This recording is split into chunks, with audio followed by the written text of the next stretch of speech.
ako naman, Carla, pag-uusapan natin ngayon. Alam mo ba, ilan sa mga binuo ng experts natin na ito, para daw mas matuto at mas mabilis bumasa ang mga kabataan ngayon, ito po yung tinatawag na Instant Reader Program. Para po pag-usapan yan, makakasama po natin this morning ating very special guest. Let us all welcome Ms. Veronica Arioder, ang owner po ng The Learning Place. Good morning! Good morning! So, Ms. Veronica, ito, ilan sa mga nabuo or na-create nyo po itong tinatawag na Instant Reader Program. Ito po ay bago sa pandinig ng mga viewers natin. Ano po ba ito? So, bali dito sa Instant Reader Program, I'm able to teach a child to read in 20 days or even less. Okay, so 20 days, and it's also a money-back guarantee thing. So, it's really proven that we could allow a child to read in just 20 days or even less. Galing po ito sa talagang start from scratch. Hindi marunong Yes. magbasa, hindi pa nag-attend ng preschool. Kaya niyo Yes. pong pagbasahin in 20 days. Yes. Actually, mas masarap turuan yung wala siyang alam. As in totally, kahit yung alphabet, hindi pa niya alam, mas madali. Kasi pag may alam na siya, it's harder to unlearn. Yes. So, I love it pag wala pa talagang alam yung bata. Okay, so paano niyo po ba na-discover ito? At ano po bang klaseng program ito? Paano niyo po tinuturuan yung mga bata? At anong age po ba yung, kumbaga, pwede mag-enroll dito sa program na ito? Okay. Actually, meron kami mga nag-enroll na 3 years old. Pero syempre may separation anxiety pa sila. Kailangan may mami sa tabi. So, ang perfect age na mag-start ay 4 years old. Okay, in preschool. Well, I'm not actually, I'm a teacher, but I never really taught reading before. So, all my students were readers already. So, but I'm very much fascinated with reading. So, ang una ko talagang tinuruan yung anak ko. So, siya yung guinea pig ko.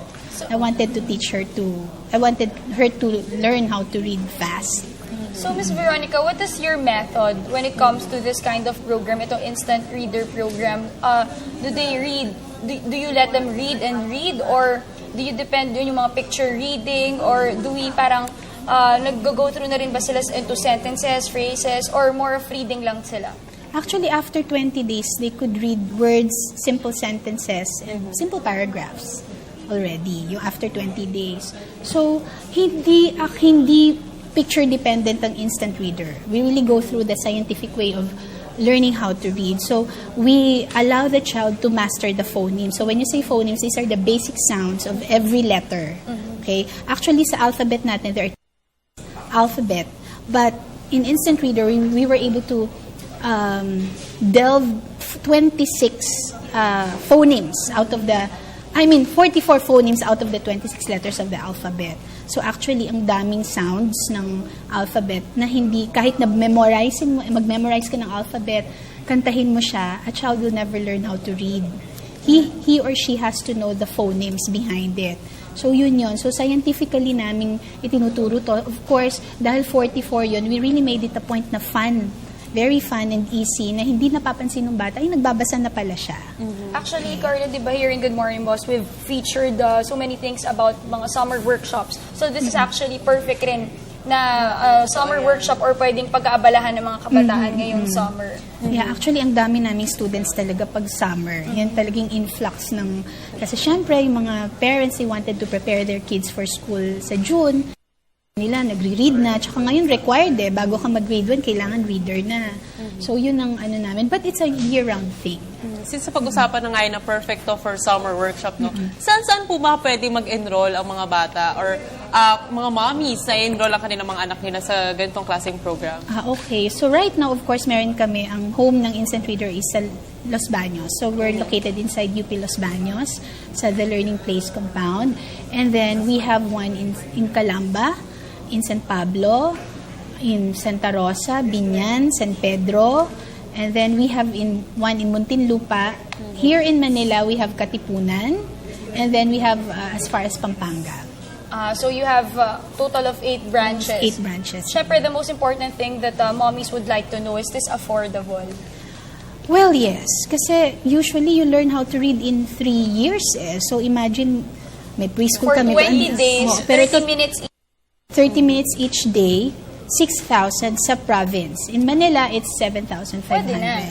Yes, it's a very good investment already for a lifetime skill. And do you highly recommend this kind of program? Well, reading is a basic skill. It's the basic foundation to learning. So it's the best investment that you can ever give your child. Kasi once nawala yung skill na yon, it affects everything. Kamusta Lahat. naman po ba yung mga reaction ng parents? Natutuwa po ba sila after the program? Very much. Kasi imagine mo naman in 20 days, diba, And na at the makapagbasa age of sila. 4, yes. And it's a money back guarantee thing. So talagang ganun kami ka-sure, ganun namin na-prove Na yung effective program, na itong very program. effective siya. Since kailan po ba nag-start itong instant reader program? Actually, it's been running for 10 years now. 10 years. 10 years na siya. So, thousands of students have already been taught through instant readers. Siguro mga 3,000 plus na. Quite slow, kasi doon kami sa probinsya. But, word of mouth. Kasi wala pa kami binabalik 10 years na. But of course, we would also like to know, what is your edge over the others? Because we all know here in Manila talagang jam-packed na rin ang mga tutorial services. We also have mga English reading schools. Well, the fact na it's only 20 days, I believe may edge na kami. Kasi it's not just words.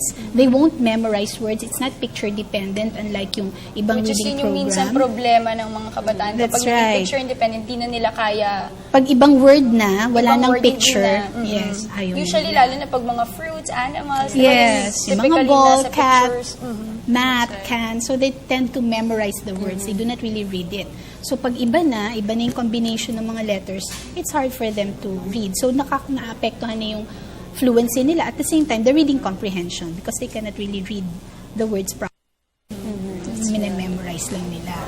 Alright, so siguro invite our viewers, saan po ba pwede mag-enroll ang ating mga mga mommies para sa kanilang mga kids at siguro invite and message to our viewers. Yeah. So we have centers like what I told you a while ago. We have centers in Los Baños, UP Los Baños. We have one in San Pablo, in Calamba, in San Pedro, Biñan, Santa Rosa, Muntinlupa. We have here in Manila, in Quezon City, we have one in Katipunan at Burgundy Tower. And then we have as far as Florida Blanca, Pampanga. And of course, you also cater to a one-on-one, no? Not only yung Yes. class. So, pwede rin sila mag-one-on-one. I believe mag-iiba na rin yung rate if it's one-on-one. Actually, yung one-on-one, yun na yung 6,000 in the province and 7,500 in Manila. What if sa class sila sa Iba kasi yung school integration. We have also a special program arrangement with the school. Of course, it's cheaper kasi class yun. Pero, syempre, iba yung one-on-one. Diba? Alright, so ang dami natin natutunan ngayon, Carla. Another edition na naman to sa mga pwede pong pagkaabalahan ng mga estudyante ngayong darating na summer. Thank you so much for joining us this morning. That was Miss Veronica Arioder, owner po ng The Learning Place.